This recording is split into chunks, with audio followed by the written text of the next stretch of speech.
also with the F6, I can't zoom so high like this one. This one I got all the way in. Look. It's a 2000?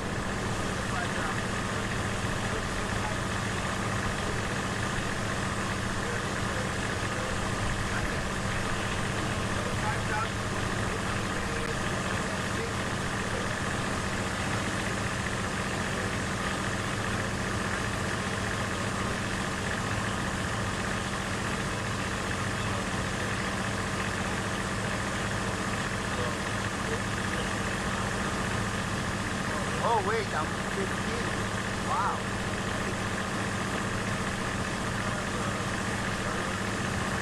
No. I'm going to go down with, I think 15 is too much. Yeah.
Who was that, Kagan?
Who are those reporters, huh?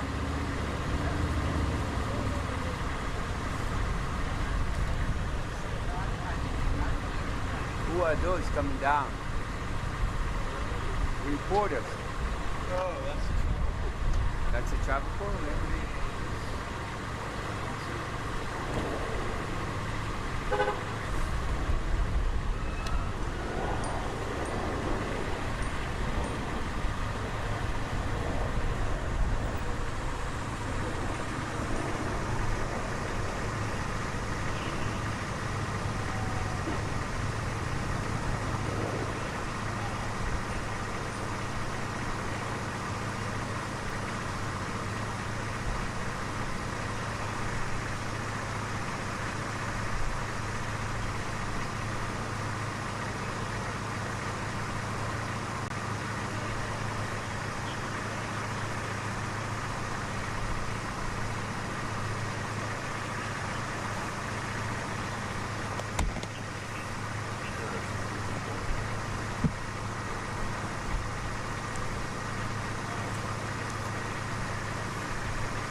What is that? It's not good.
Say you see like the studios, they don't like the stuff. That's why I'm here.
Well, the light here, I just took a white balance off these trucks. It's all the finish and basket that I got 52 here. I don't understand.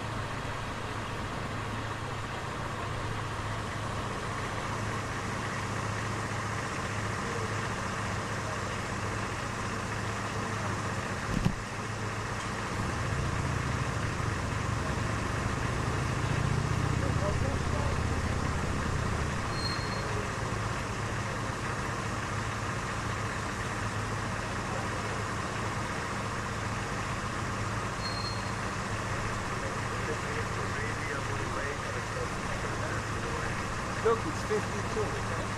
I got a white balance off this truck. White balance off this white. I got white balance off this white. Off the white bit. Where is it?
I chose Wix.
Oh, sorry, wrong.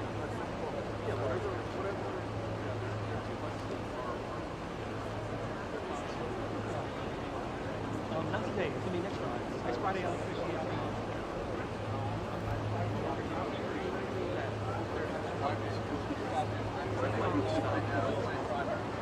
Somebody else.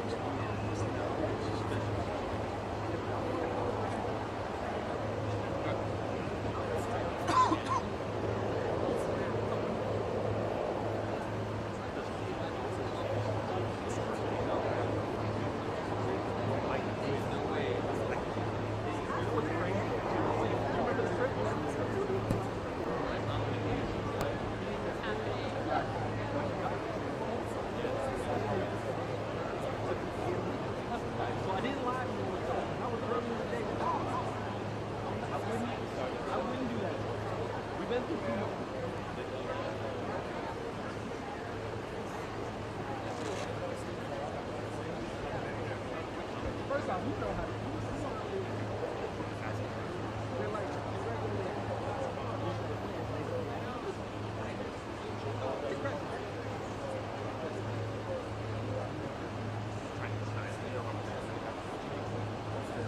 am I at? Wait, come back. Number 38. Oh, cool.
It's for my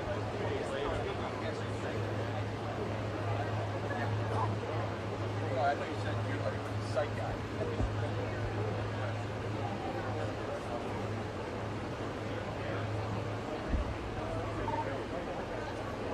Yeah, I'll stay there.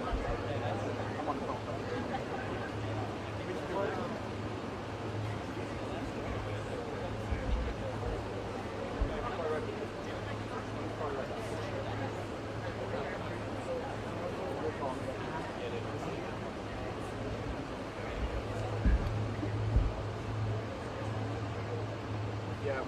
Yeah, we're going to call closure.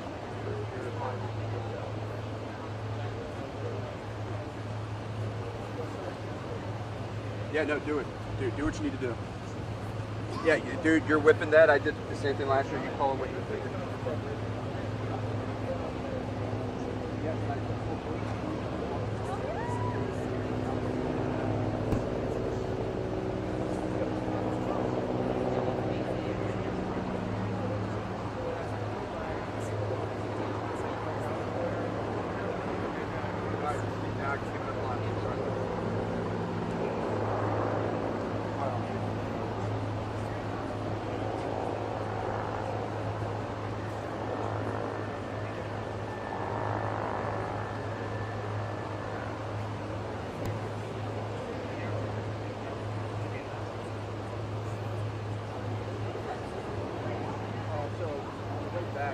Oh, you know what? Fuck that. I'll wait till we get to do it.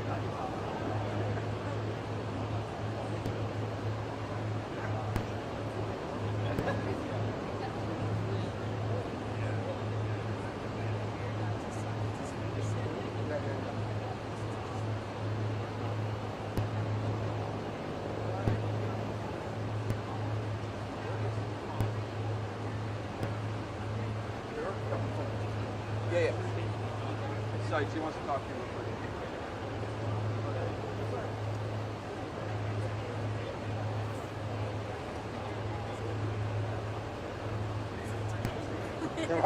Hopefully he gets it.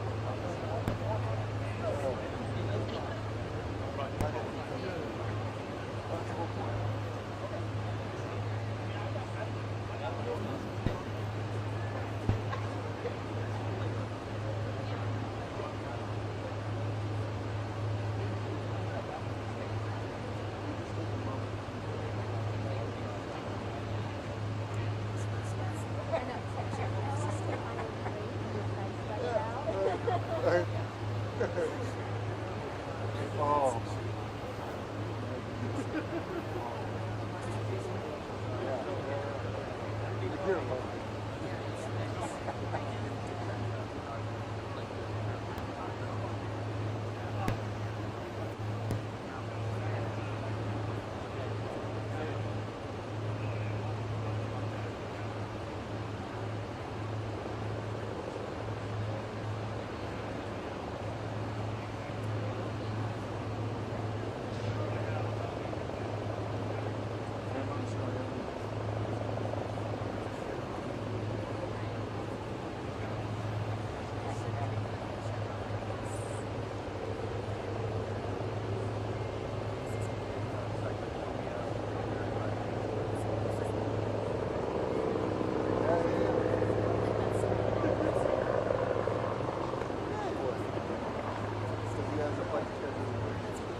both sides. When we go in,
The joint session will come to order. The chair appoints as members of the committee on the part of the House to escort the President of the United States into the chamber. The gentleman from Louisiana, Mr. Scalise. The gentleman from Minnesota, Mr. Emmer. The gentlewoman from New York, Ms. Stefanik. The gentleman from North Carolina, Mr. Hudson. The gentleman from Alabama, Mr. Palmer. The gentleman from Utah, Mr. Moore. The gentlewoman from Michigan, Mrs. McClain. The House will be in order. The House will be in order. The gentleman from Oklahoma, Mr. Cole. The gentleman from Pennsylvania, Mr. Reschenthaler. The gentleman from Kentucky, Mr. Rogers. The gentleman from New York, Mr. Jeffries. The gentlewoman from Massachusetts, Ms. Clark. The gentleman from California, Mr. Aguilar. The gentleman from California, Mr. Liu. The gentlewoman from Washington, Ms. Delbene. The gentleman from Colorado, Mr. Neguse. The gentlewoman from Illinois, Ms. Underwood. The gentlewoman from Texas, Ms. Escobar. The gentlewoman from Massachusetts, Ms. Trahan. The gentleman from Michigan, Mr. Kildee. The President of the Senate, at the direction of that body, appoints the following senators as members of the committee on the part of the Senate to escort the President of the United States into the House chamber. The Senator from New York, Mr. Schumer. The Senator from Illinois, Mr. Durbin. The Senator from Washington, Mrs. Murray. The Senator from Michigan, Ms. Stabenow. The Senator from Minnesota, Ms. Klobuchar. The Senator from Virginia, Mr. Warner. The Senator from Wisconsin, Ms. Baldwin. The Senator from Kentucky, Mr. McConnell. The Senator from South Dakota, Mr. Thune. The Senator from Wyoming, Mr. Barrasso. The Senator from West Virginia, Mrs. Capito. And the Senator from Iowa, Ms. Ernst. The members of the Escort Committee will exit the chamber through the lobby doors.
Mr. Speaker, the Dean of the Diplomatic Corps.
Chief Justice and Associate Justices of the Supreme Court.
From the Associated Press, this is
Mr. Speaker, the President's Cabinet.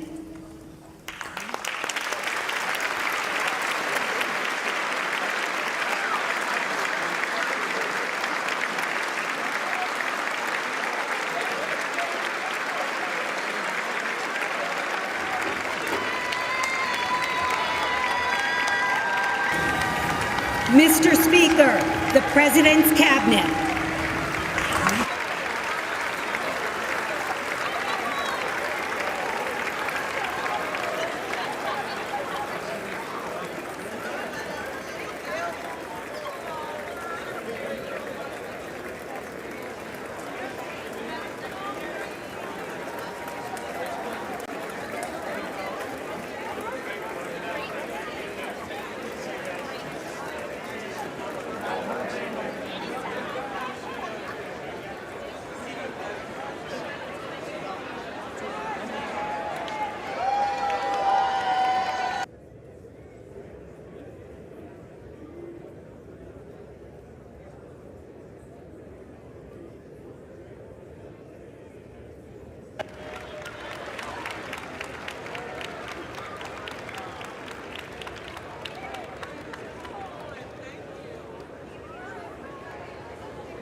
Speaker, the President of the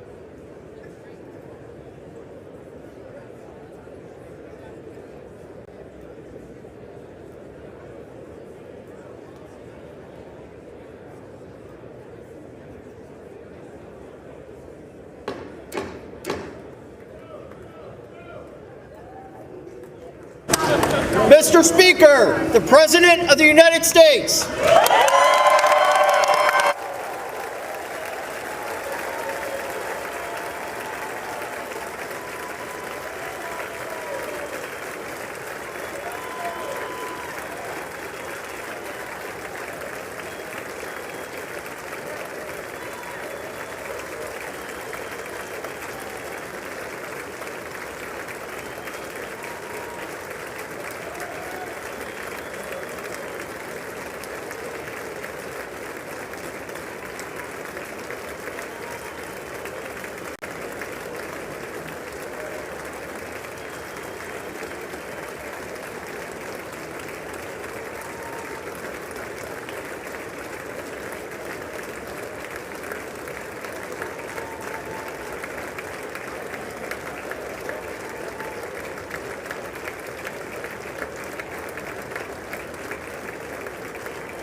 Tony.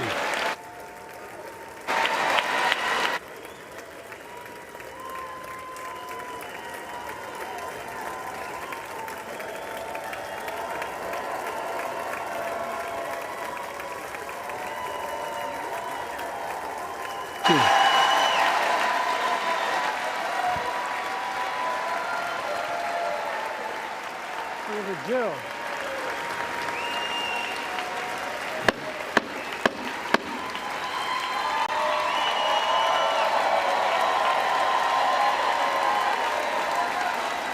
Good evening.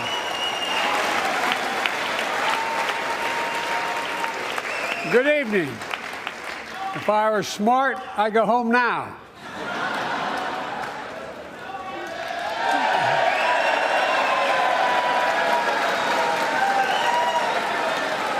Mr. Speaker, Madam Vice President, members of Congress, my fellow Americans, in January 1941, Franklin Roosevelt came to this chamber to speak to the nation, and he said, "I address you at a moment unprecedented in the history of the Union. Hitler was on the march. War was raging in Europe. President Roosevelt's purpose was to wake up Congress and alert the American people that this was no ordinary time. Freedom and democracy were under assault in the world. Tonight, I come to this same chamber to address the nation. Now, it's we who face an unprecedented moment in the history of the Union.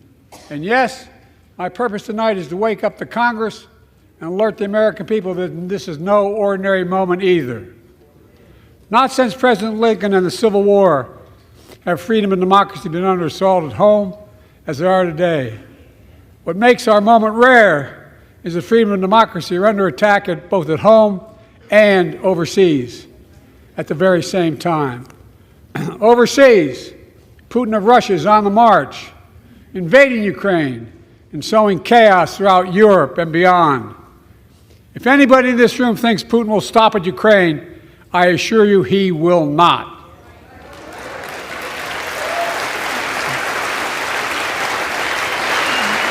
But Ukraine can stop Putin. Ukraine can stop Putin if we stand with Ukraine and provide the weapons that it needs to defend itself.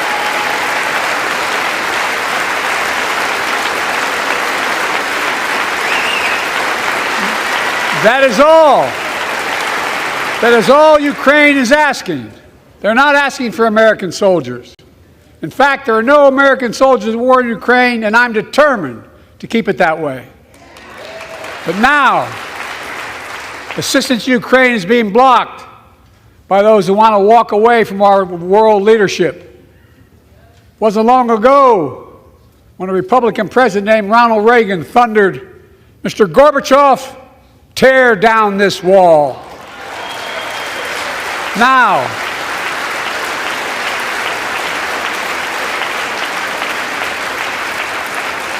my predecessor, a former Republican president, tells Putin, quote, "Do whatever the hell you want."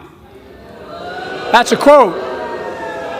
A former president actually said that, bowing down to a Russian leader. I think it's outrageous, it's dangerous, and it's unacceptable.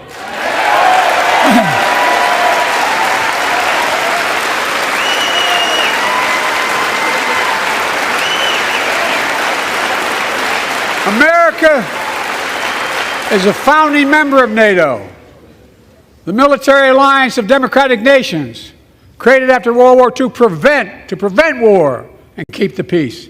And today, we've made NATO stronger than ever. We welcomed Finland to the alliance last year. And just this morning, Sweden officially joined, and their minister is here tonight. Come here, stand up. Welcome. Welcome, welcome, welcome.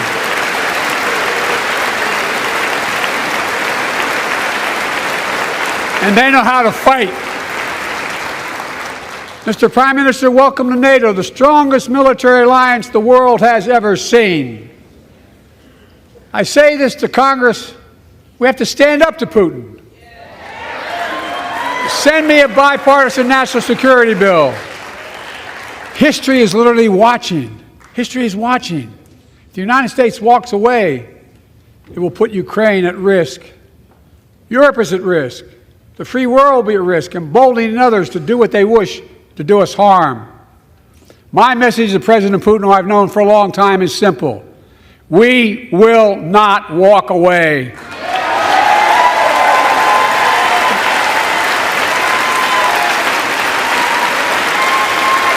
We will not bow down.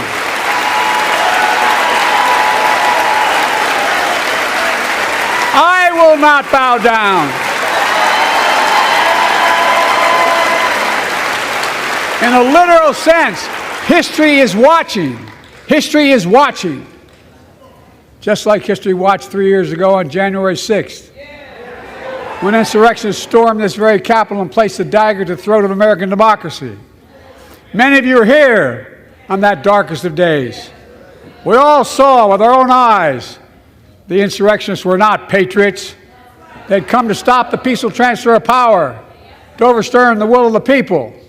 January 6th lies about the 2020 election and the plots to steal the election posed a great, gravest threat to U.S. democracy since the Civil War. But they failed. America stood.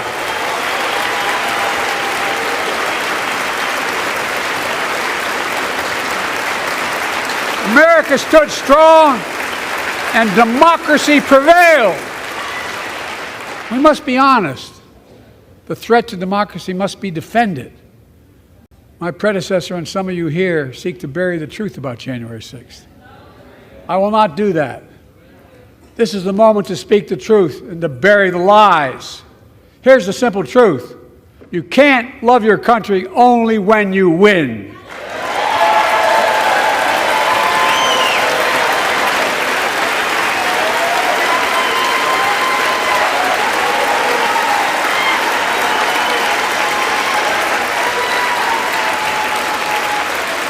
As I've done ever since being elected to office, I ask all of you without regard to party to join together and defend democracy. Remember your oath of office of defending against all threats, foreign and domestic. Respect free and fair elections, restore trust in our institutions, and make clear political violence has absolutely no place in America, zero place.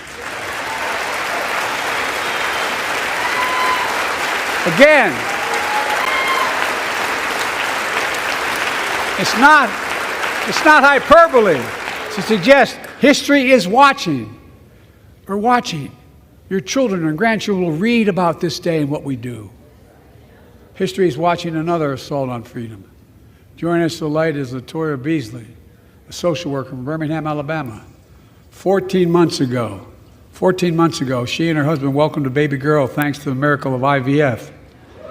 She scheduled treatments to have that second child, but the Alabama Supreme Court shut down IVF treatments across the state, unleashed by a Supreme Court decision overturning Roe v. Wade. She was told her dream would have to wait. What her family had got through should never have happened. Unless Congress acts, it could happen again. So tonight, let's stand up for families like hers. To my friends across the aisle, don't keep this waiting any longer. Guarantee the right to AVF. Guarantee it nationwide.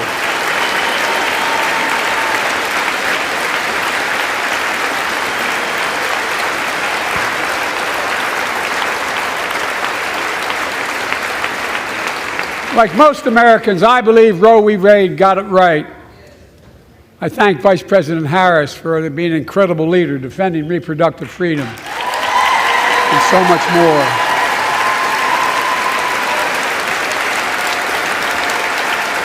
Thank you. My predecessor came to office determined to see Roe v. Wade overturned. He's the reason it was overturned, and he brags about it. Look at the chaos that has resulted. Joining us tonight is Kate Cox, the wife and mother from Dallas. She's become pregnant again and had a fetus of a fatal condition.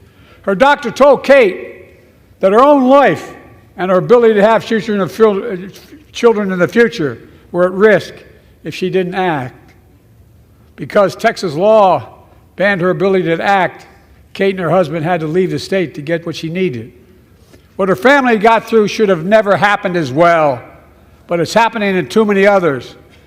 There are state laws banning the freedom to choose, criminalizing doctors, forcing survivors of rape and incest to leave their states to get the treatment they need.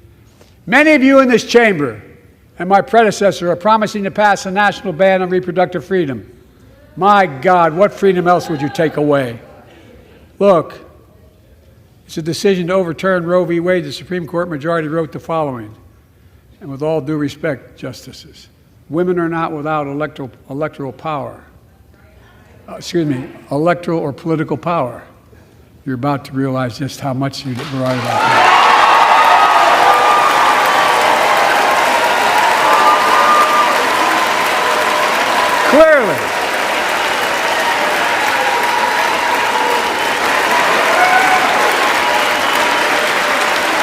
Clearly, those bragging about overturning Roe v. Wade have no clue about the power of women. But they found out when reproductive freedom was on the ballot. We won in 2022 and 2020, and we'll win again in 2024.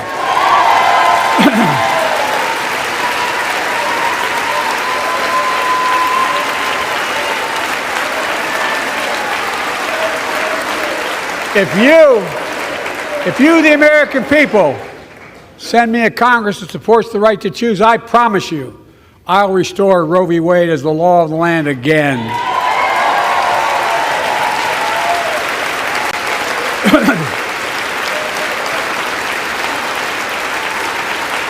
Folks, America cannot go back.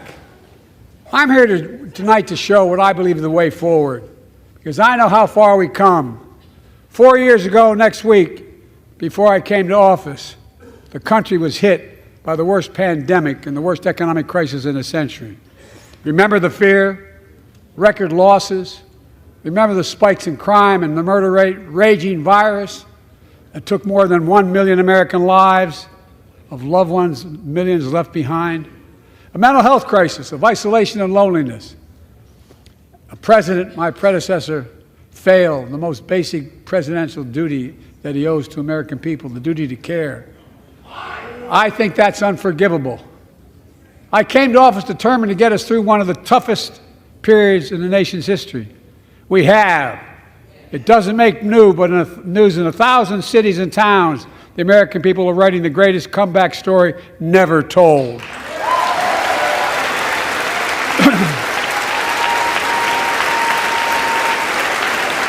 So let's tell the story here. Tell it here and now. America's comeback is building a future of American possibilities, building an economy from the middle out and the bottom up, not the top down, investing in all America, in all Americans, to make sure everyone has a fair shot, and we leave no one behind. The pandemic no longer controls our lives. The vaccine that saved us from COVID are now being used to beat cancer, turning setback into comeback. That's what America does. That's what America does.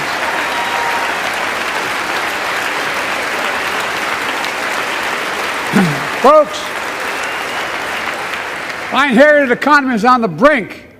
Now our economy is literally the envy of the world. 15 million new jobs in just 3 years, a record, a record. Unemployment at 50-year lows.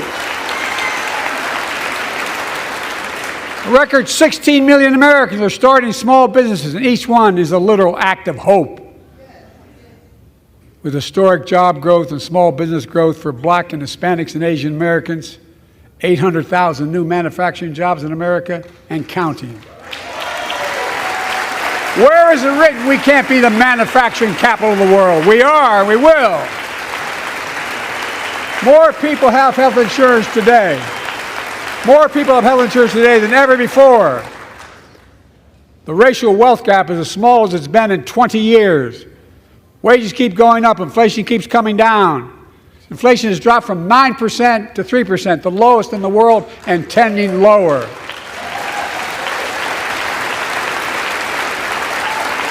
The landing is and will be soft. And now, instead of importing foreign products and exporting American jobs, we're exporting American products and creating American jobs. Right here in America, where they belong.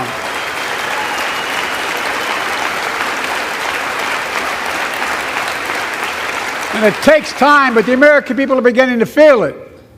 Consumer studies show consumer confidence is soaring. Buy America has been the law of the land since the 1930s.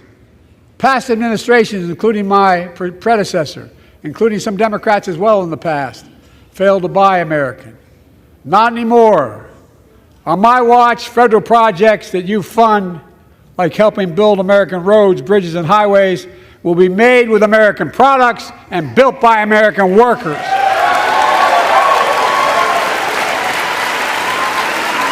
Creating good-paying American jobs.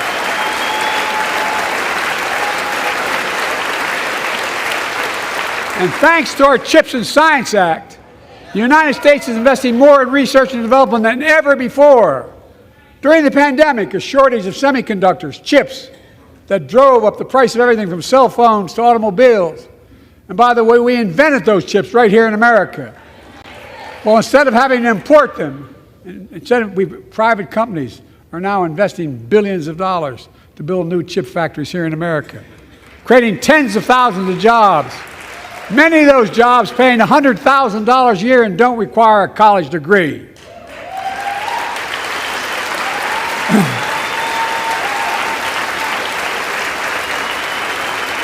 In fact, my policies have attracted $650 billion in private sector investment in clean energy, advanced manufacturing, creating tens of thousands of jobs here in America.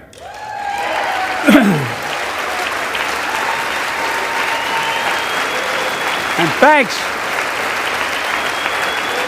thanks to our bipartisan infrastructure law, 46,000 new projects have been announced all across your communities. And by the way, I noticed some of you strongly voted against it, or they're cheering on that money coming in. I like it. I'm with you. I'm with you. And if any of you don't want that money in your district, just let me know. Modernizing our roads and bridges, ports and airports, public transit systems.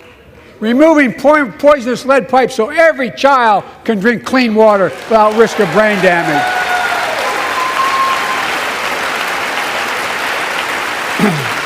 Providing affordable high-speed internet for every American, no matter where you live, urban, suburban, or rural communities, in red states and blue states. Record investments in tribal communities. Because of my investment in family farms, because I invested in family farms led by my Secretary of Agriculture, who knows more about this than anybody I know, we're better able to stay in the family for those farms and their children and grandchildren won't have to leave home to make a living.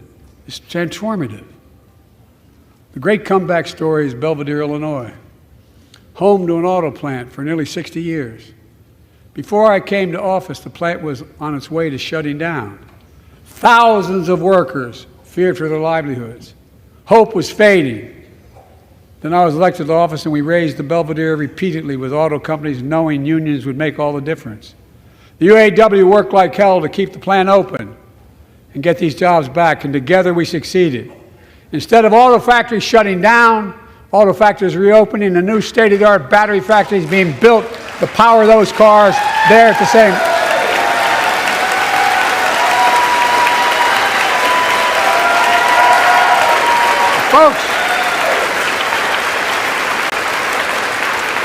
The folks of Belvedere, I say, instead of your town being left behind, your community is moving forward again.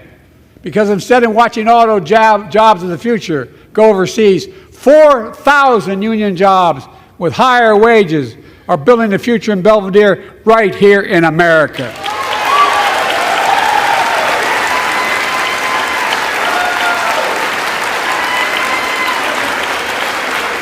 Here tonight is UAW President Shawn Fain, a great friend and a great labor leader. Shawn, where are you? Stand up.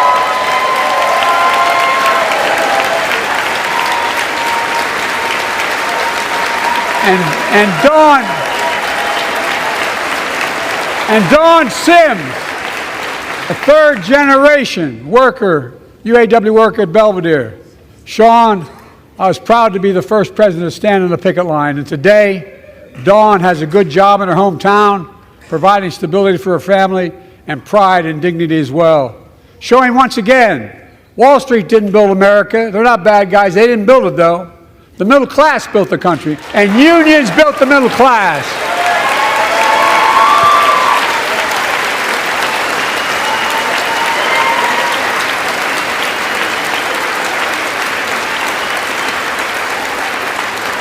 I say to the American people, when America gets knocked down, we get back up. We keep going. That's America.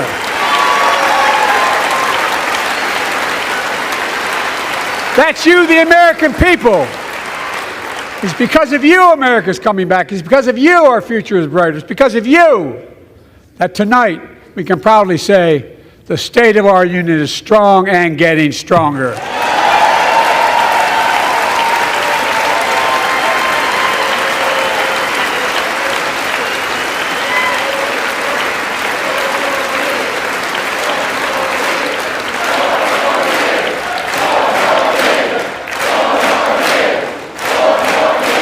Tonight, I want to talk about the future of possibilities that we can build together. A future where the days of trickle-down economics are over and the wealthy and the biggest corporations no longer get all the tax breaks. And by the way, I understand corporations. I come from a state that has more corporations invested than every one of your states in the United States combined. And I represented it for 36 years. I'm not anti-corporation, but I grew up in a home where trickle-down economics didn't put much on my dad's kitchen table. That's why I determined to turn things around so middle class does well. When they do well, the poor are way up and the wealthy still do very well. We all do well. And there's more to do to make sure you're feeling the benefits of all we're doing. Americans pay more for prescription drugs than anywhere in the world. It's wrong, and I'm ending it.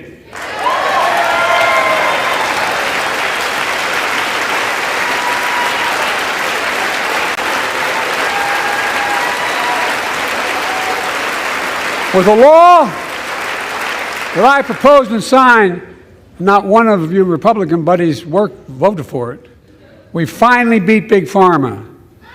Instead of paying $400 a month or thereabouts for insulin with diabetes, and it only costs $10 to make, they only get paid $35 a month now and still make a healthy profit.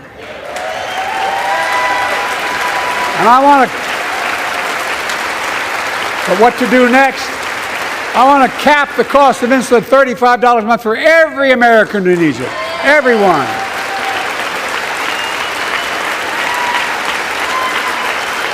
For years, people have talked about it, but finally we got it done and gave Medicare the power to negotiate lower prices on prescription drugs, just like the VA is able to do for veterans. That's not just saving seniors money, it's saving taxpayers money. We cut the federal deficit by $160 billion.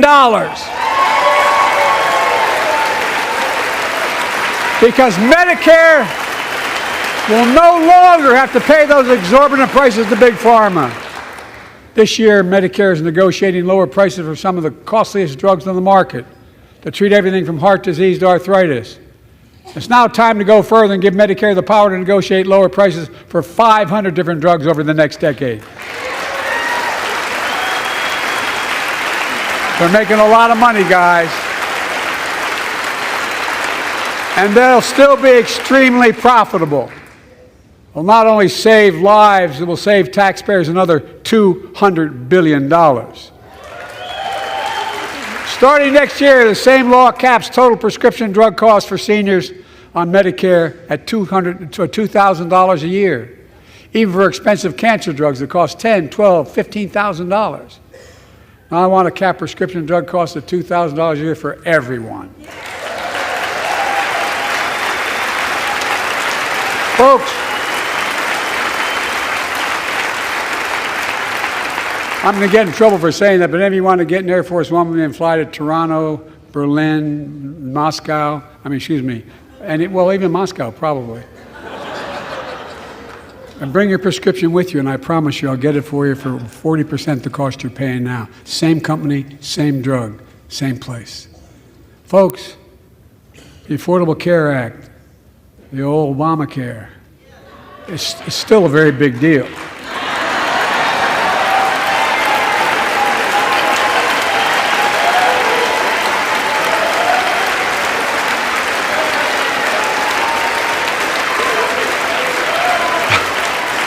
Over 100 million of you can no longer be denied health insurance because of pre-existing condition. But my predecessor, and many in this chamber, want to take this prescription drug away by repealing the Affordable Care Act. I'm not going to let that happen. We stopped you 50 times before, and we'll stop you again.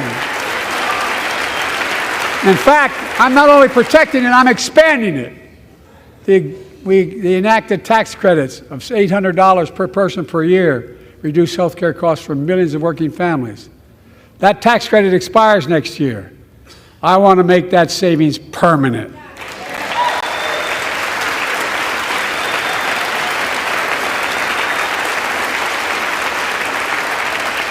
To state the obvious, women are more than half our population.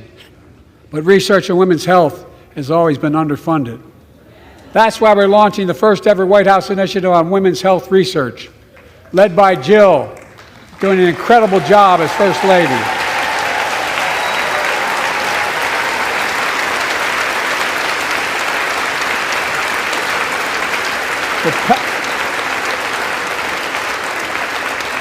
So pass my plan for $12 billion to transfer women's health research and benefit millions of lives all across America.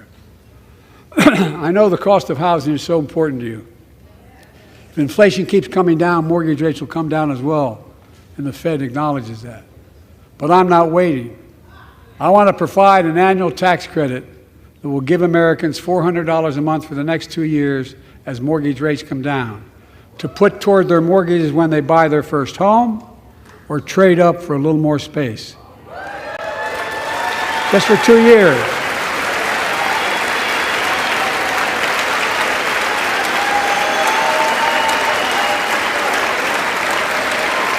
And my administration is also eliminating title insurance on federally backed mortgages. When you refinance your home, you can save $1,000 or more as a consequence. For millions of renters, we're cracking down on big landlords who use antitrust law, who break antitrust laws by price fixing and driving up rents. We've cut red tape so builders can get federally financing, which is already helping build a record 1.7 million new housing units nationwide. Now pass and build and renovate 2 million affordable homes and bring those rents down.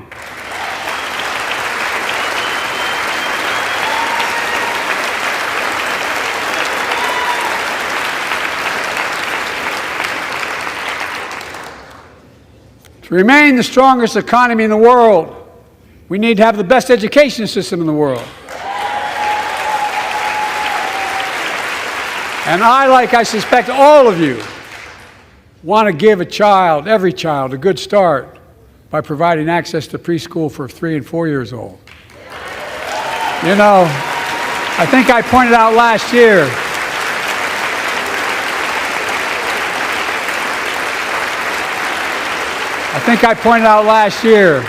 that children coming from broken homes where there's no books, they're not read to, not spoken to very often, start school, kindergarten or first grade, having heard 1 million fewer words spoken.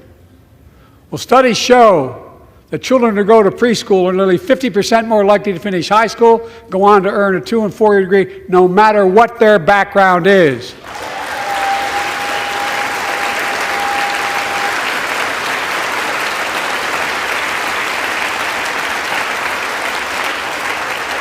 I met a year and a half ago with the leaders of the Business Roundtable. They were mad that they were angry, I think, well, they were discussing why I wanted to spend money on education.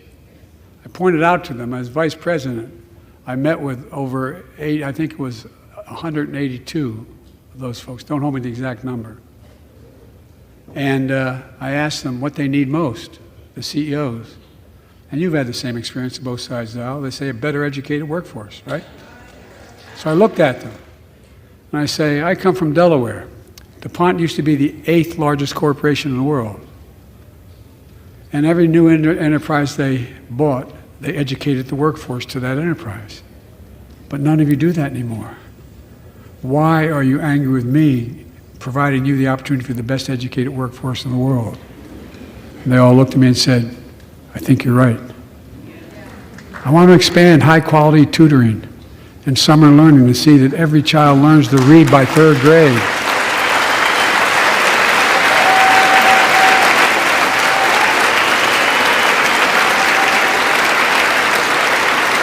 I'm also connecting local businesses and high schools so students get hands-on experience and a path to a good-paying job whether or not they go to college. And I want to make sure that college is more affordable.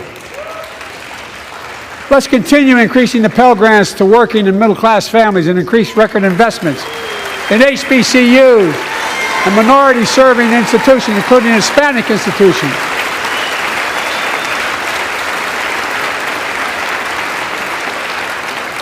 When I was told I couldn't universally just change the way in which we dealt with student loans, I fixed 2 student loan programs that already existed to reduce the burden of student debt for nearly 4 million Americans, including nurses, firefighters, and others in public service.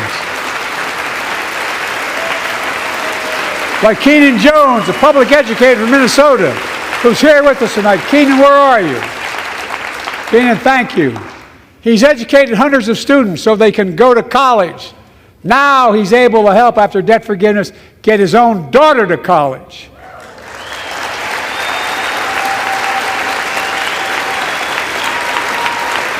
And folks, look, such relief is good for the economy because folks are now able to buy a home, start a business, start a family. While we're at it, I want to give public school teachers a raise.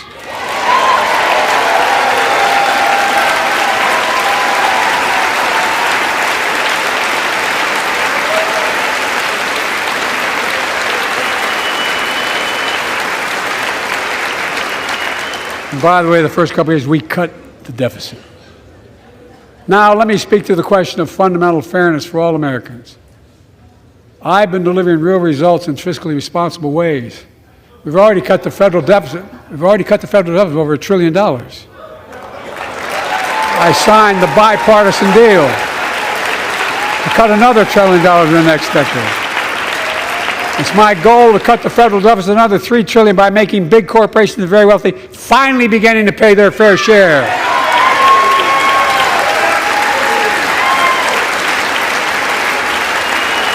Look,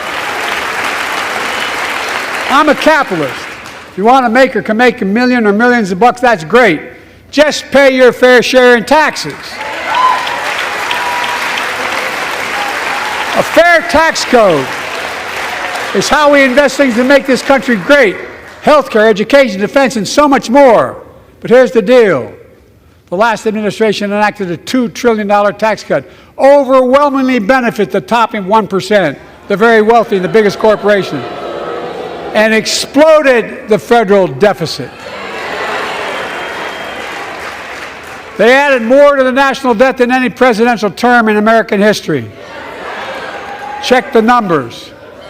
Folks at home, does anybody really think the tax code is fair? No. Do you really think the wealthy and big corporations need another $2 trillion tax break? No. I sure don't. I'm going to keep fighting like hell to make it fair. Under my plan, nobody earning less than $400,000 a year will pay an additional penny in federal taxes. Nobody, not one penny. And they haven't yet. In fact, the child tax credit I passed during the pandemic cut taxes for millions of working families and cut child poverty in half. Restore that child tax credit. No child should go hungry in this country. The way to make the tax code fair is to make big corporations and the very wealthy begin to pay their fair share. Remember in 2020, 55 of the biggest companies in America made $40 billion and paid zero in federal income tax. Zero. Not anymore. Thanks to the law I wrote and we signed, big companies have to pay a minimum of 15%. But that's still less than working people pay in federal taxes. It's time to raise corporate minimum tax to at least 21%.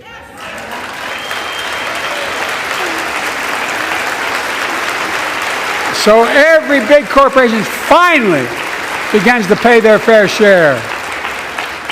I also want to end tax breaks for big pharma, big oil, private jets, massive executive pay when it's only supposed to be $1 million that could be deducted. They can pay them $20 million if they want, but deduct $1 million. End it now.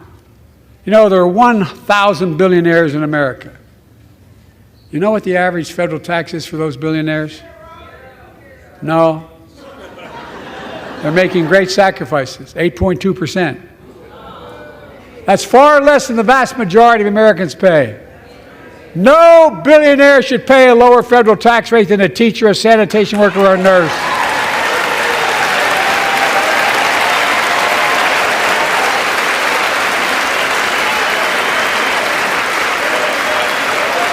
I propose a minimum tax for billionaires of 25%, just 25%. You know what that would raise? That would raise $500 billion over the next 10 years. And imagine what that could do for America. Imagine a future with affordable child care. Millions of families can get they need to go to work to help grow the economy. Imagine a future with paid leave, because no one should have to choose between working and taking care of their sick family member. Imagine a future of home care and elder care, and people living with disabilities so they can stay in their homes and family caregivers can finally get the pay they deserve. Tonight, let's all agree once again to stand up for seniors. Many of my friends on the other side of the aisle want to put Social Security on the chopping block. If anyone here tries to cut Social Security or Medicare or raise the retirement age, I will stop you.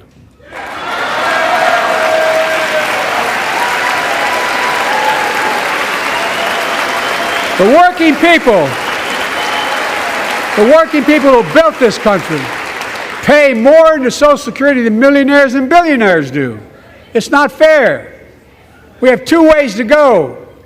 Republicans can cut Social Security and give more tax breaks to the wealthy.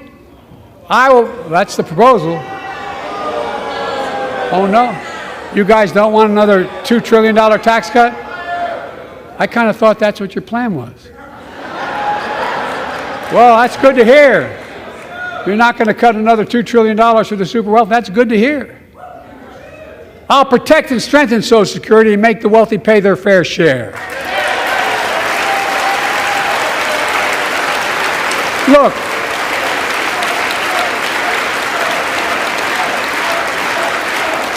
too many corporations raise prices to pad their profits, charging more and more for less and less. That's why we're cracking down on corporations that engage in price gouging and deceptive pricing, from food to health care to housing. In fact, the snack companies think you won't notice if they change the size of the bag and put a hell of a lot fewer, same size bag, put fewer chips in it. No, I'm not joking. It's called shrinkflation. Pass Bobby Casey's bill and stop this. I really mean it.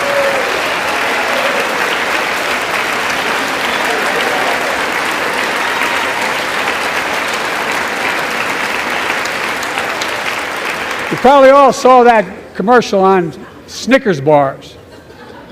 You get charged the same amount, and you got about, I don't know, 10% fewer Snickers in it.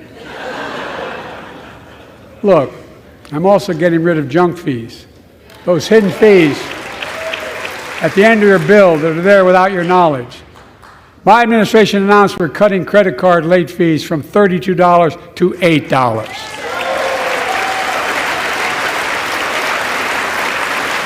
Banks and credit card companies are allowed to charge what it costs them to instigate the collection. And that's more, a hell of a lot, like $8 and 30-some dollars. They don't like it. Credit card companies don't like it. But I'm saving American families $20 billion a year with all the junk fees I'm eliminating. Folks at home, that's why the banks are so mad. It's $20 billion in profit. I'm not stopping there. My administration has proposed rules to make cable, travel, utilities, and online ticket sellers tell you the total price up front so there are no surprises. It matters. It matters. And so does this. In November, my team began serious negotiation with a bipartisan group of senators. The result was a bipartisan bill with the toughest set of border security reforms we've ever seen. Oh, you don't think so? Oh, you don't like that bill, huh? That conservatives got together and said it was a good bill? I'll be darned. That's amazing. That bipartisan bill would hire 1,500 more security agents and officers, 100 more immigration judges to help tackle the backload of 2 million cases, 4,300 more asylum officers, and new policies so they can resolve cases in 6 months instead of 6 years now.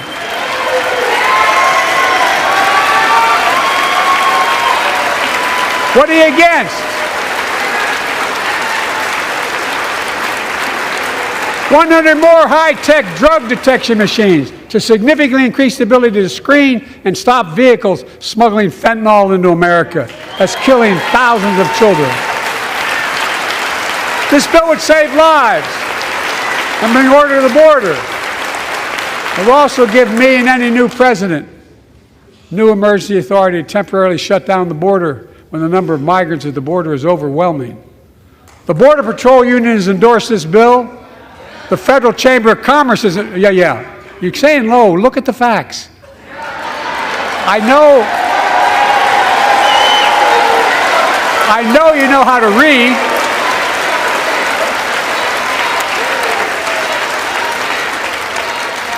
I believe that given the opportunity for a majority in the House and Senate would endorse the bill as well, a majority right now. But unfortunately, politics has derailed this bill so far. I'm told my predecessor called members of Congress in the Senate to demand they block the bill. He feels a political win, he viewed it as a political win for me and a political loser for him. It's not about him, it's not about me. I'd be a winner, not really.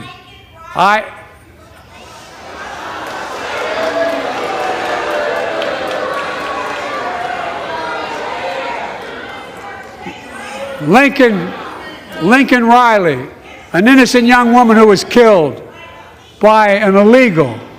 That's right. But how many of thousands of people being killed by illegals? To her parents, I say, my heart goes out to you, having lost children myself. I understand. But look, if we change the dynamic at the border, people pay these smugglers $8,000 to get across the border because they know if they get by and let into the country, it's 6 to 8 years before they have a hearing. And it's worth taking the chance of the $8,000. But if it's only 6 weeks, the idea is it's highly unlikely that people will pay that money and come all that way knowing that they'll be able to be kicked out quickly. Folks, I would respectfully suggest my Republican friends owe it to the American people, get this bill done. We need to act now.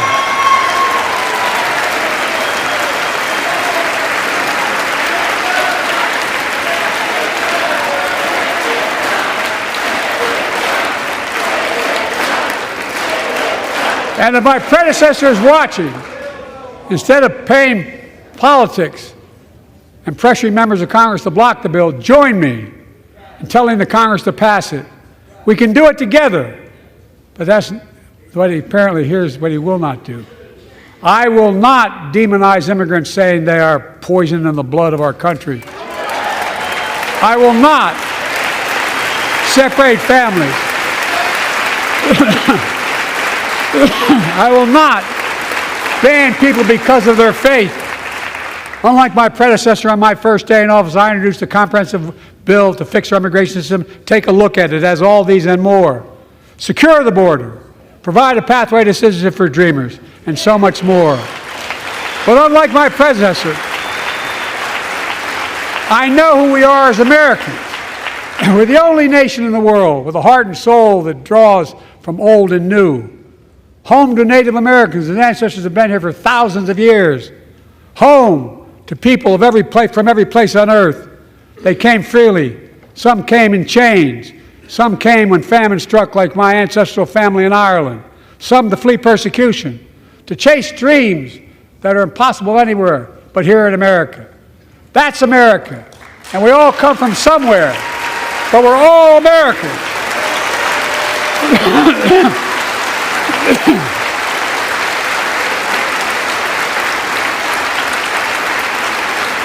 Look, folks, we have a simple choice.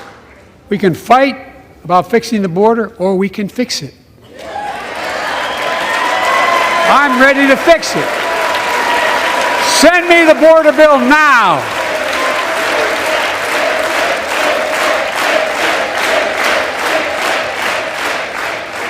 A transformational moment in history happened 59 years ago today in Selma, Alabama.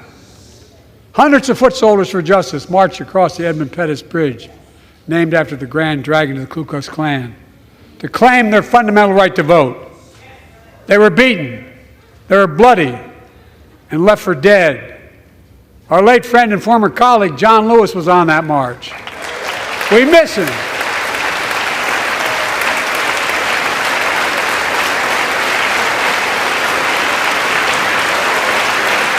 But joining us tonight are other marchers, both in the gallery and on the floor, including Betty Mae Fikes, known as the voice of Selma. The daughter of gospel singers and preachers, she sang songs of prayer and protest on that bloody Sunday to help shake the nation's conscience. 5 months later, the Voting Rights Act passed and was signed into law.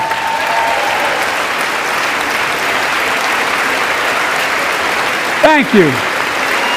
Thank you, thank you, thank you.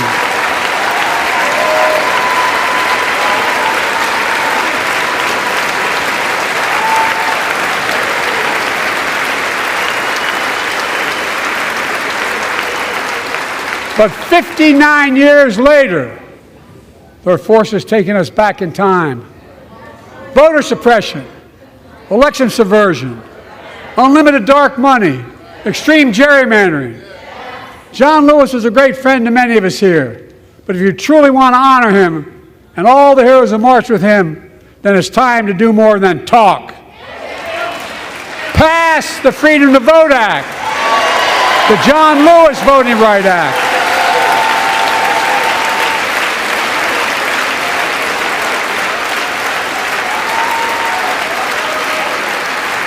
And stop denying another core value of America, our diversity across American life. Banning books, it's wrong. Instead of erasing history, let's make history. I want to protect fundamental rights. Pass the Equality Act. And my message to transgender Americans, I have your back. Pass the PRO Act for workers' rights. Raise the federal minimum wage, because every worker has a right to a decent living, more than $7 an hour. We're also making history by confronting the climate crisis, not denying it. I don't think any of you think there's no longer a climate crisis. At least I hope you don't. I'm taking the most significant action ever on climate in the history of the world. I'm cutting our carbon emissions in half by 2030, creating tens of thousands of clean energy jobs like the IBEW work is building and installing 500,000 electric vehicle charging stations. Conserving 30% of America's lands and waters by 2030. And taking action on environmental justice fence line communities smothered by the legacy of pollution. And patterned after the Peace Corps and AmeriCorps, I launched the Climate Corps to put 20,000 young people to work in the forefront of our clean energy future. I'll triple that number in a decade.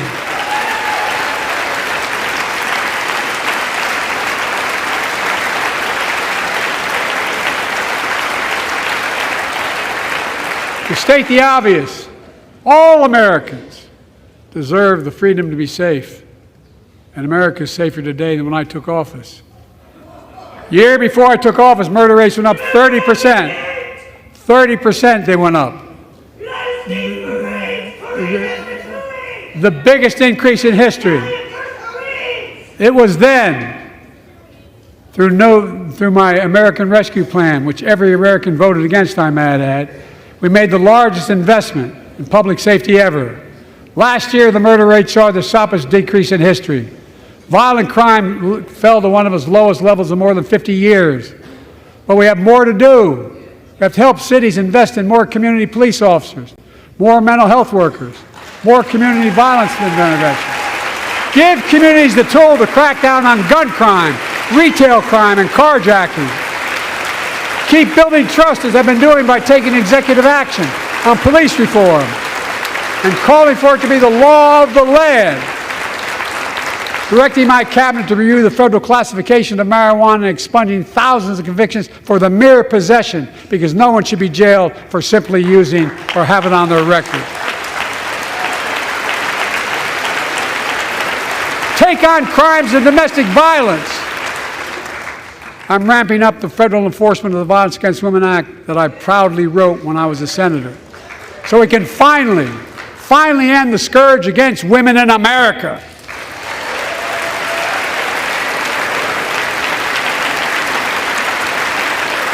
There are other kinds of violence I want to stop. With us tonight is Jasmine, whose 9-year-old sister Jackie was murdered with 21 classmates and teachers in an elementary school in Uvalde, Texas. Very soon after that happened, Jill and I went to Uvalde for a couple of days. We spent hours and hours with each of the families. We heard their message, so everyone in this room, in this chamber, could hear the same message. The constant refrain, and I was there for hours meeting with every family. They said, do something. Do something. Well, I did do something by establishing the first ever Office of Gun Violence Prevention in the White House, that the Vice President is leading the charge. Thank you for doing it.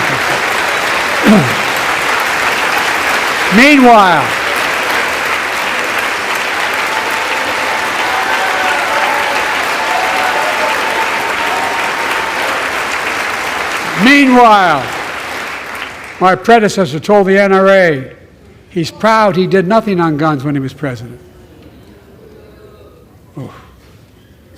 After another shooting in Iowa recently, he said, when asked what to do about it, he said, just get over it. There's his quote, just get over it. I say, stop it. Stop it, stop it, stop it.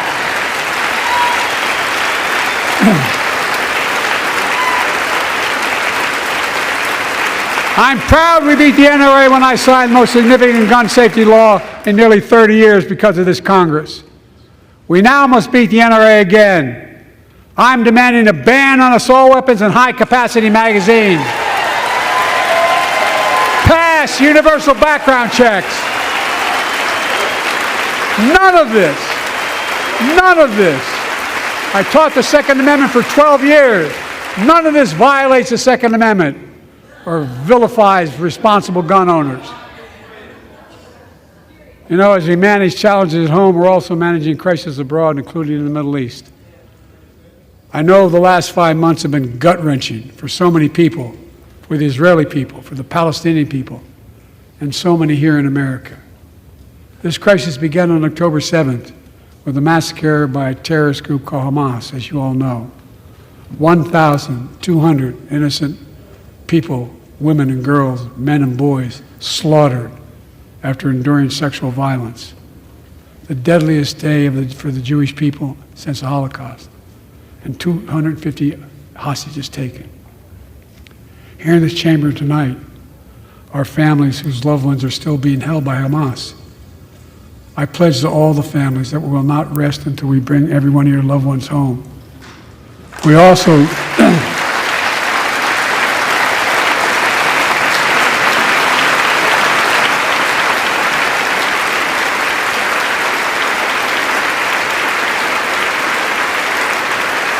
we will also work around the clock to bring home Evan and Paul, Americans being unjustly detained by the Russians and others around the world. Israel has the right to go after Hamas.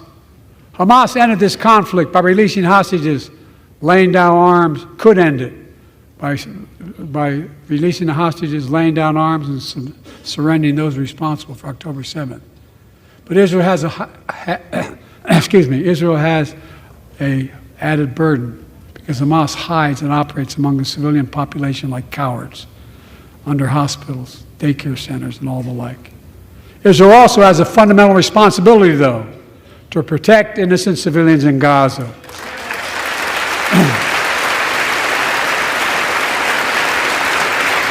This war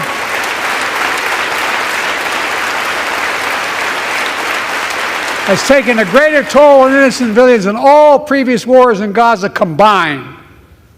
More than 30,000 Palestinians have been killed, most of whom are not Hamas. Thousands and thousands of innocent women and children, girls and boys, also orphaned. Nearly 2 million more Palestinians under bombardment or displacement.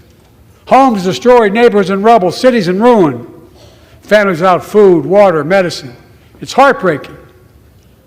I've been working nonstop to establish an immediate ceasefire that would last for 6 weeks to get all the prisoners released, all the hostages released, to get the hostages home and ease the intolerable and humanitarian crisis and build toward an enduring, something more enduring. The United States has been leading international efforts to get more humanitarian assistance to Gaza. Tonight, I'm directing the U.S. military to lead an emergency mission to establish a temporary pier in the Mediterranean on the coast of Gaza that can receive large shipments carrying food, water, medicine, and temporary shelters. No U.S. boots will be on the ground. A temporary pier will enable a massive increase in the amount of humanitarian assistance getting into Gaza every day.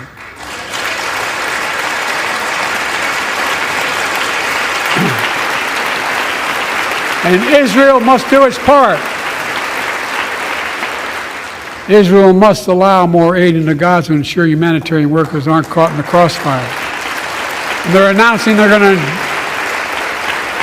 to have a crossing in northern Gaza. To the leadership of Israel, I say this: humanitarian assistance cannot be a secondary consideration or a bargaining chip. Protecting and saving innocent lives has to be a priority. As we look to the future, the only real solution to the situation is a two-state solution over time.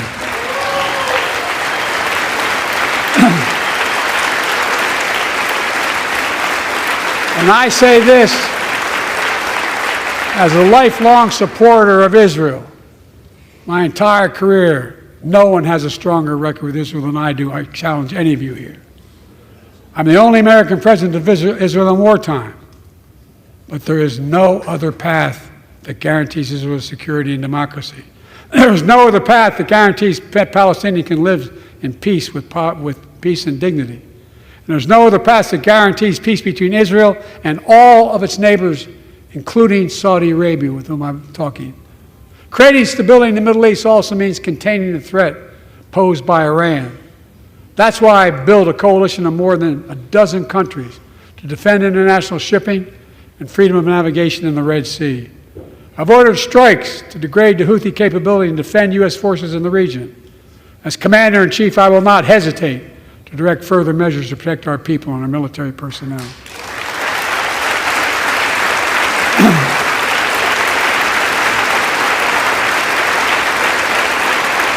For years, I've heard many of my Republican and Democratic friends say that China is on the rise and America's falling behind. They've got it backwards. I've been saying it for over 4 years, even when I wasn't president. America's rising. We have the best economy in the world. And since I've come to office, our GDP is up, our trade deficit with China is down to the lowest point in over a decade. And we're standing up against China's unfair economic practices. We're standing up for peace and stability across the Taiwan Straits. I've revitalized our partnership and alliance in the Pacific. India, Australia, Japan, South Korea, the Pacific Islands. I've made sure that the most advanced American technologies can't be used in China, not allowing to trade them there. Frankly, for all this tough talk on China, it never occurred to my predecessor to do any of that. I want competition with China, not conflict. And we're in a stronger position to win the conflict of the 21st century against China than anyone else, for that matter, than any time as well. Here at home, I've signed over 400 bipartisan bills, but there's more to pass my unity agenda. Strengthen penalties on fentanyl trafficking. You don't want to do that, huh? Pass bipartisan privacy legislation to protect our children online. Harness the promise of AI to protect us from peril. Ban AI voice impersonations and more. And keep our truly sacred obligation to train and equip those we send into harm's way and care for them and their families when they come home and when they don't.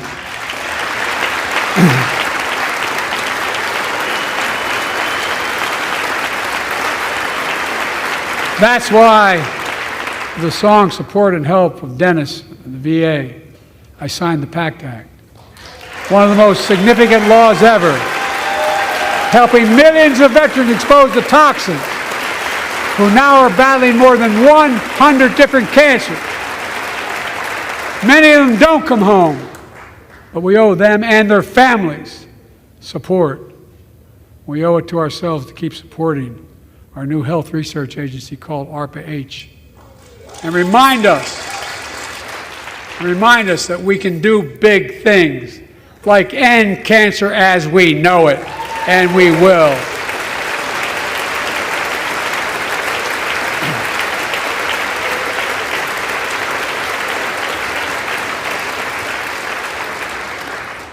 Let me close with this. Yay!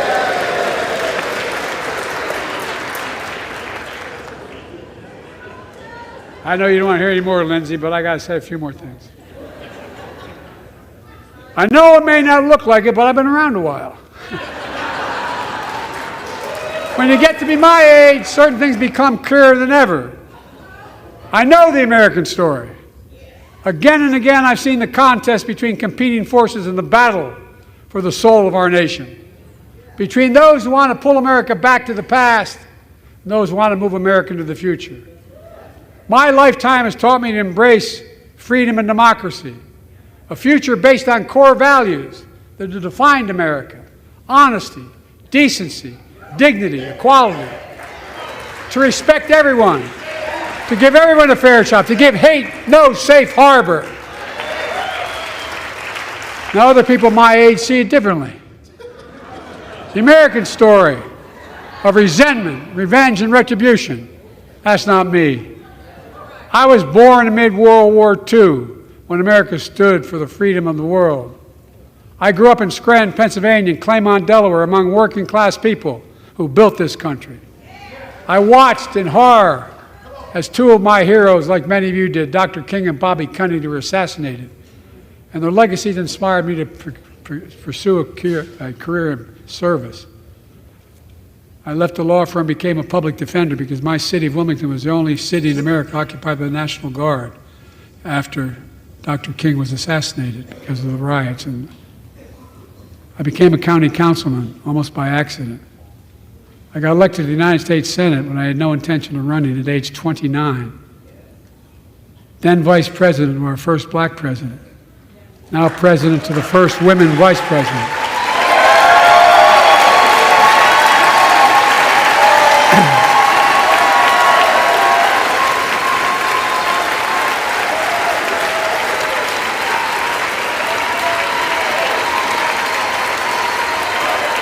In my career, I've been told I was too young. By the way, they didn't let me on the Senate elevators for votes sometimes. Not a joke. And I've been told I'm too old. Whether young or old, I've always known what endures. I've known our North Star. The very idea of America is that we're all created equal and deserves to be treated equally throughout our lives. We've never fully lived up to that idea, but we've never walked away from it either. And I won't walk away from it now. I'm optimistic. I really am. I'm optimistic, Nancy.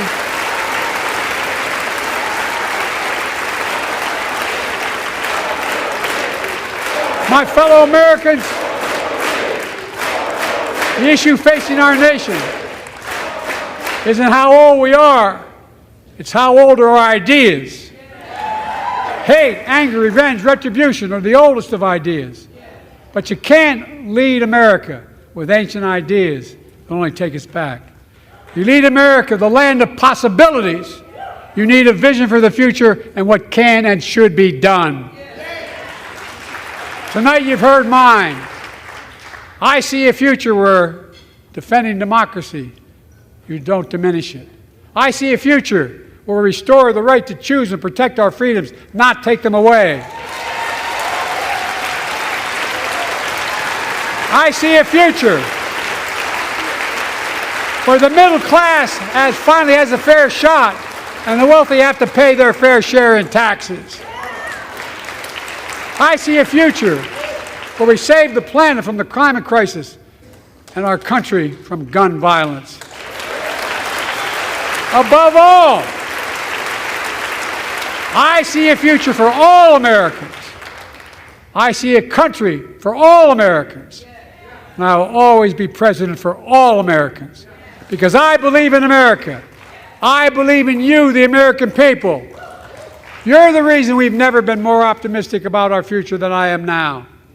So let's build the future together. Let's remember who we are. We are the United States of America. And there is nothing beyond our capacity when we act together. God bless you all, and may God protect our troops. Thank you, thank you, thank you.